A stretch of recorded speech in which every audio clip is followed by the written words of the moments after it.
हिमची बहीण, पण स्वतःचं साम्राज्य उभारलेली गॉड मदर ऑफ मुंबई नाव आहे हसीना पारकर.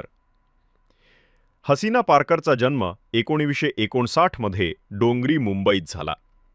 वडील पोलीस हवालदार, भाऊ जगभर दहशतीचं नाव दाऊद इब्राहिम. लग्न झालं इशाक पारकरशी, पण त्याचा खून झाला गँग वॉरमध्ये. त्यानंतर हसीना पारकरने स्वतः दाऊदच्या नेटवर्कचं कामकाज सांभाळायला सुरुवात केली.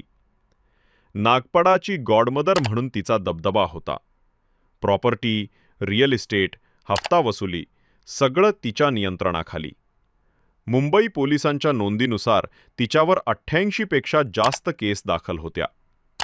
हसीना पारकर, जिच्या सहीशिवाय मुंबईत प्रॉपर्टीचे व्यवहार होत नसत, तिला लोक गॉडमदर म्हणायचे आणि दाऊदच्या सावलीत राहूनही स्वतःचं अंडरवर्ल्ड चालवत होती.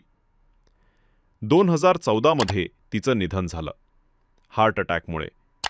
पण आजही तिच्या नावाने मुंबईत दहशत आणि गूढ कहाण्या जिवंत आहेत. भाऊ दाऊद जगभर वॉन्टेड, पण बहीण हसीना पारकर मुंबईत कायदा व अंडरवर्ल्ड दोन्ही सांभाळणारी.